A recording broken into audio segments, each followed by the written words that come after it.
Hello, welcome back to I Like Motorbikes. You join me today, literally, in my garage, as we're going to take a closer look at my Aprilia RSVR 1000 factory model. Now, we'll talk about a little bit more about the factory bike in a second, but the idea behind the bike is it's a V-twin 1000cc made by Aprilia that was an evolution of the RSV Millet, which was 98 to 2003 I think. This is a 2004 bike that ran to 2009 before they stopped, and then came the RSV4. So this bike, V-twin 1000, producing 139 horsepower, 79 foot-pounds of torque. This is Italian horsepower and torque, so I'm not sure how accurate that is. And then as well, it weighed 185 kilos, I think, is the dry weight that was touted by it. So the factory model over the just RSVR 1000, particularly at this point in its life as well, came with lightweight Oz forged aluminium wheels. It came with Öhlins forks, Öhlins rear shock, Öhlins steering damper. Also had radial Brembo front brakes, and had radial master cylinder and clutch master cylinder as well, which I believe the standard bike didn't have.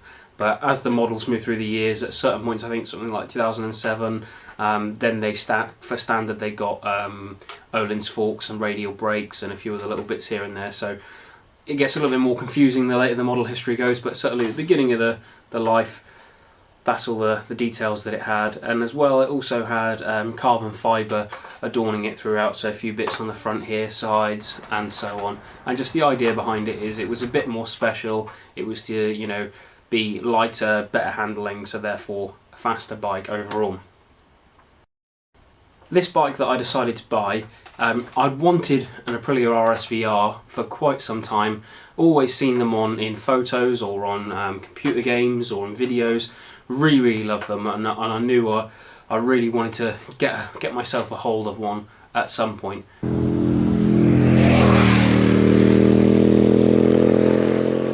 So this bike, I bought it completely unseen, just based off the advert and ringing the guy, completely unseen, and it was literally the cheapest bike in the UK at the time that I could find.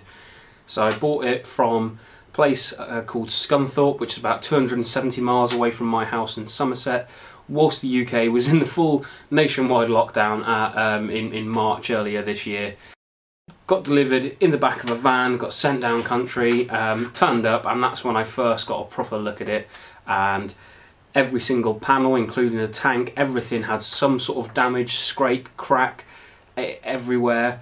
The front fairing was cut down, and that was to accommodate the fact that it had these sort of big, wide, upright motocross bars put on there, done for comfort, I presume.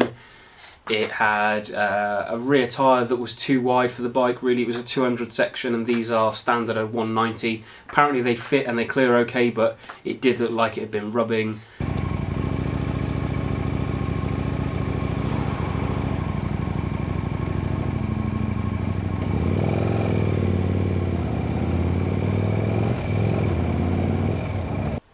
I took the bike for one quick little lap around the block just to see how it rode, make sure there were no hidden problems or anything, then got it straight into the garage and started tearing it to pieces to see what I could find. Some of the things that I found were the right hand exhaust can had a little split in it on the underside where you can't really see it, so I got a little bit of money back off the seller for that. The oil tank had a little split in it and was leaking oil slightly, which is a relatively common problem with these. I also found when I went to service the rear suspension linkage called the dog bone, or commonly referred to as the dog bone. It actually had one that was not meant to be fitted in there. It was from an earlier bike, so it didn't fit properly, so I had to replace that. Also along the way, to give it a healthier start, if you will, I upgraded the battery. So the battery, they're known to require a good battery, these big twins, so I put a bigger amperage battery in there. Also upgraded the starter solenoid just to make sure the power can actually get to the starter motor itself from the battery.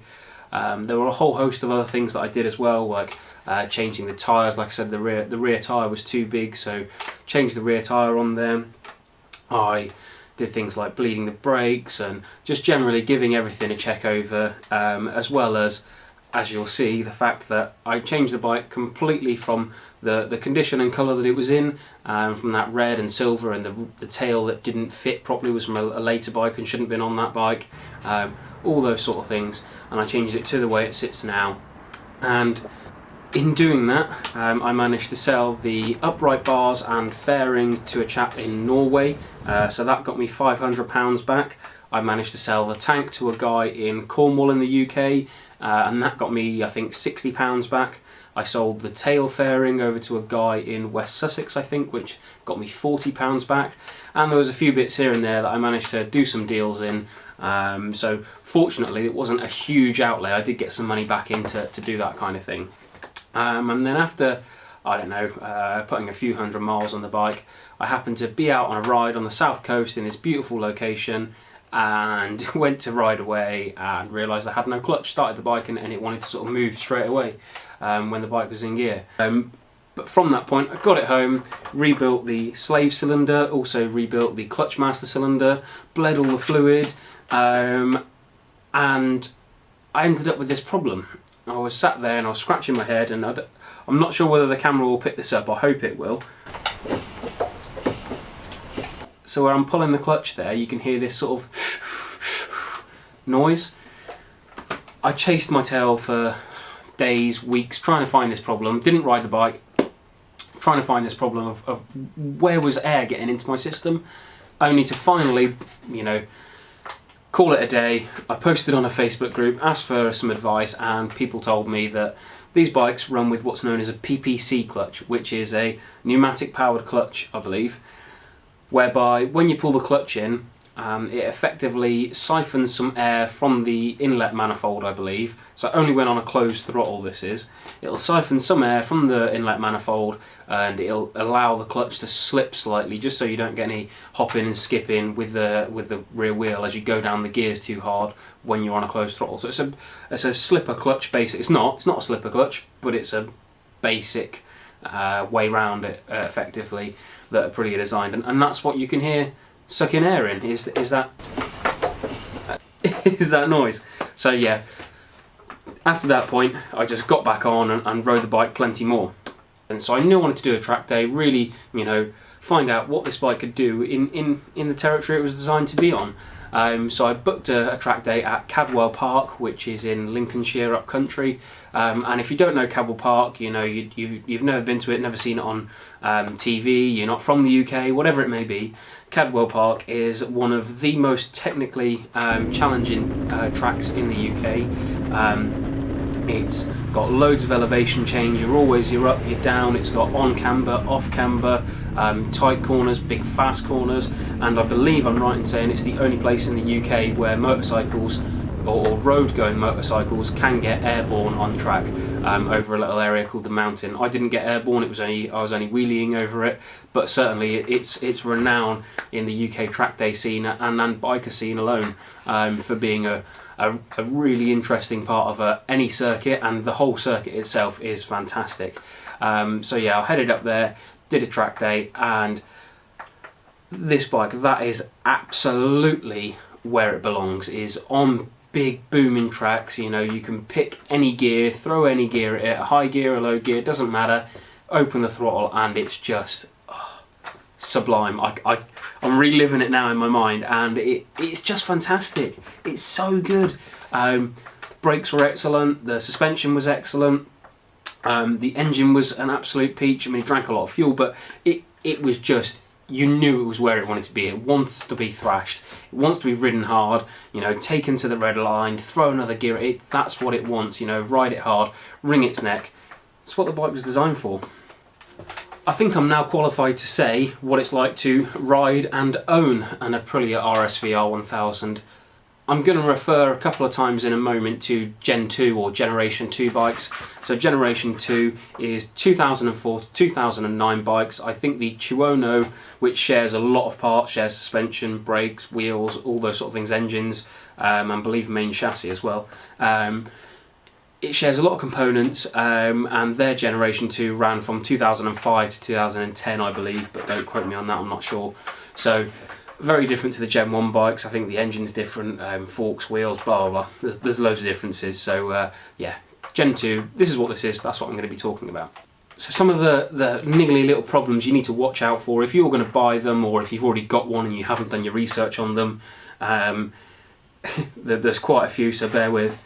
The oil tanks, they can fracture slightly, so they're known where they mount, I believe this is, where they mount up, the tabs that hold them on, they're not effectively, they don't have effective rubber dampers, so that means that the brackets will resonate with the engine, with vibrations, they'll resonate, and it just ends up making the oil tank pant, if you will, and by doing that it then just causes a little crack, lets oil seep out.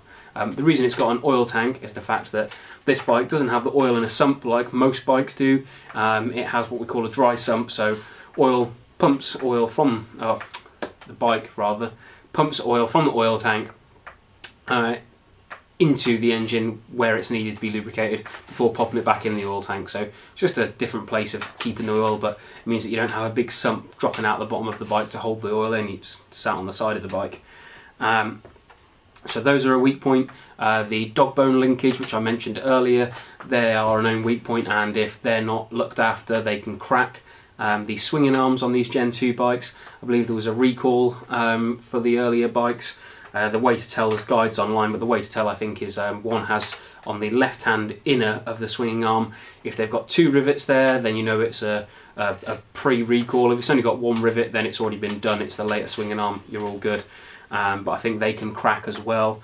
Other things to watch out for are the pinch bolts on the Öhlins forks. They really don't need a lot of torquing up, so I think they're about 6 Newton meters or something. If you don't look after them, you can crack the bottom of your fork lower, and basically your fork is scrap. I think you can replace the lowers, but it's a real pig, so most people won't.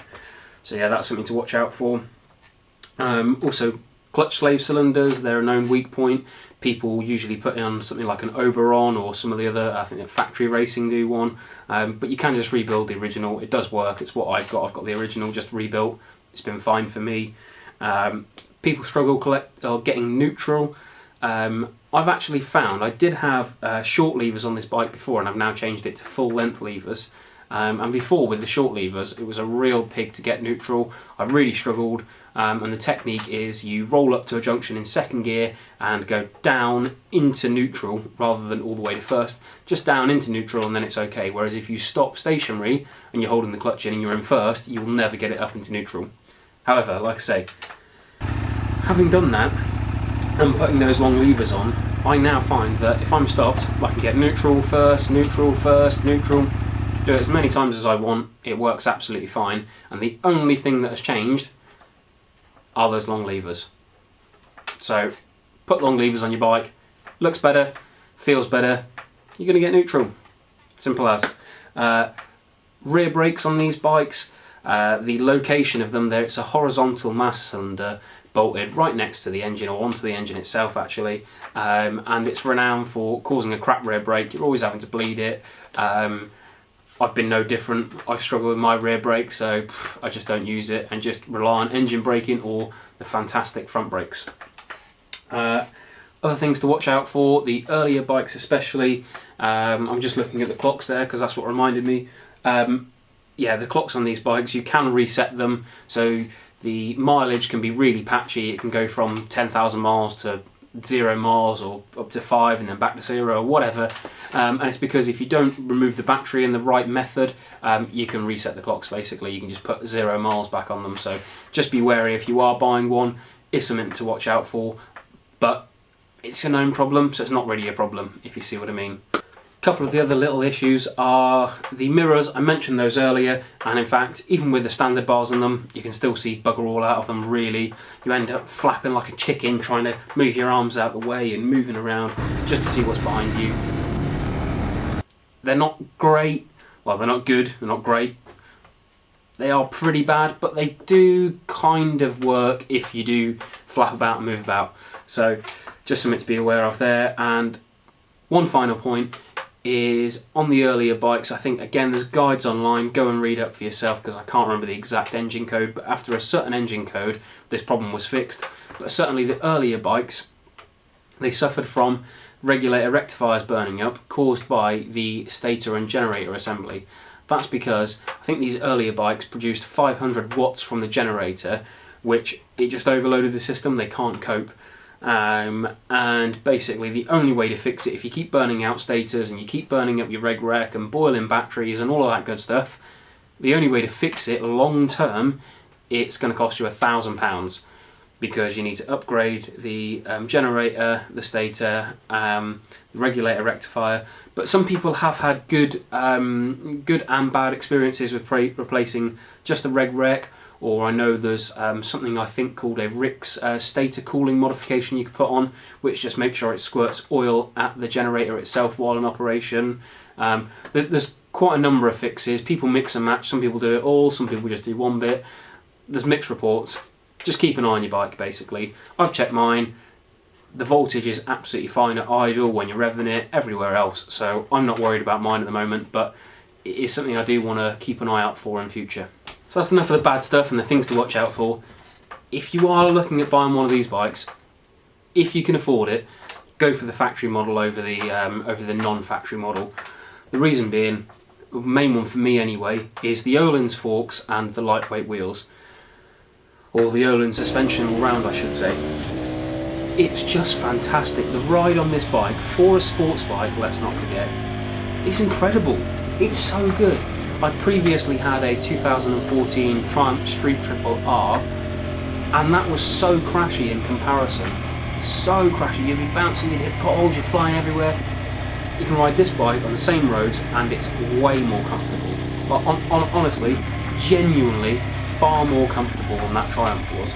And like I said, it's a sports bike. It's incredible that it does that, but you get it on a fast sweeping road or you get it on track, it'll still do it all again. So absolutely one of the stars of the show for me is the suspension on this bike, and likewise the lightweight wheels just means you've got less mass, less inertia that you've got to move from one side to the other when flicking the bike over. They do really go hand in hand. They are brilliant assets, but there's a lot of people break these bikes, so if you don't get the factory, you probably can pick them up on eBay, Facebook Marketplace, so on and so on. A couple of other standout things for me on this bike as well are, in this order, the brakes, followed by the engine slash the fuel injection, because the brakes, incredible, well the front brakes that is, front brakes are incredible. They are genuine couple of finger and they do stop you on a sixpence, to coin a phrase. They're brilliant. The fuel injection system on this as well, and let's not forget this is a relatively early bike in fuel injection terms. There were a few other bikes doing it before, but not everyone got it right.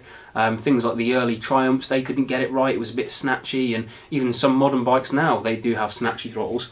But this is not like that. It's so linear. If you've ridden carbon bikes and you know that feeling where you can just dial it in, you can just get that feeling right. This is the same. And the engine, you can ride it round like you would drive a diesel car. 2,000-3,000 revs and you chug along and that's all right, but you don't really make much progress. But then if you start chasing the revs round to 8, 9, 10,000 RPM, you are starting to shift, and it does it both. It doesn't run out of puff like some big V-twins do towards the top of the revs. It's genuinely an incredible engine this. So well done Rotax, because you did build an absolute beast there. I can't rave about it enough. I love it. I mean, it is my bike, so I'm going to say that, but it is genuinely, if you can get on with how V-twins ride, because not everyone can, it's fantastic. Having said that about the engine being great, because of the seating position and the way it rides and the way it wants to ride, you can ride it slowly, but this bike only starts to really make sense above 50 miles an hour, which, if you know the UK and you know the speed limits we've got, you're braking quite a lot of them when you're starting to get into the sweet spot, as I like to call it with this bike. You're 70, 80, 90 miles an hour, so it's not a very good road bike in that respect. As you can imagine, if you start then thrashing the bike, because that's where it feels good, fuel economy is terrible on this bike. My record is going from a full tank and having the fuel light come on in about 85 miles. Yes, 85, less than 100 miles. It's a very thirsty beast. It does suck fuel like there's no tomorrow. I think it's an 18 litre tank, but you soon drain that. But it's one of the many things that Gen 2 owners will be used to. They know what it's like, they expect it, and they're happy to put up with it. It's just part and parcel of owning one of these. Also is part and parcel of owning one of these bikes, the noise. I love it, I absolutely love it, especially I've got the Aprilia exhaust on there. It just sounds brilliant, whether you are just starting it up and it's sat away idling, whether you give it a little blip as you know you're waiting for it to warm up or something, whether you're on part throttle,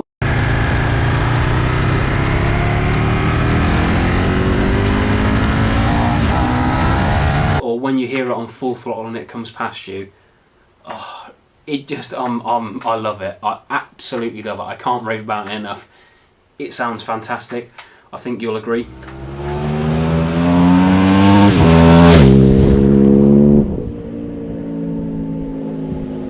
So, my future with this bike.